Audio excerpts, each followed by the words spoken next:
10 vor 10 und wir sind zurück bei Welt. Ja, noch nicht einmal gesprochen, aber schon die Drohungen verkündet. Vor dem Treffen in Washington mit EU-Kommissionspräsident Jean-Claude Juncker machte Donald Trump seine Haltung noch einmal klar. America first. Der US-Präsident bleibt im Handelsstreit mit Europa hart und hält sich weiter offen, auch Zölle auf Autoimporte zu erheben. Trump geht es vor allem darum, seine Wähler bei der Stange zu halten, wie unser US-Korrespondent Steffen Schwarzkopf zeigt.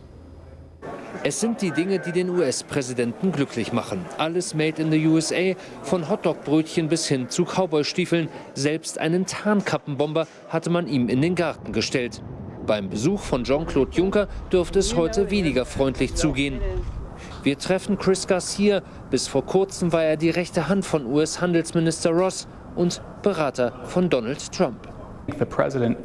Der US-Präsident möchte eine Eliminierung oder Verringerung der europäischen Zölle auf US-Autos sehen, am besten für immer. Das wäre ein guter Vertrauensbeweis von Präsident Juncker. Man werde von der EU bislang über den Tisch gezogen, findet Trump.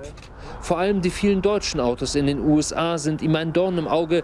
Zölle in Höhe von 2,5% werden bei der Einfuhr nach Amerika fällig. In die andere Richtung sind es 10%. Nicht die weiße Fahne hissen wir fortan, nur noch die rot-weiß-blaue. Wir ergeben uns nicht mehr. Trump sieht sich als Retter amerikanischer Arbeitsplätze und nimmt dabei immer wieder Deutschland ins Visier. Doch warum? Weil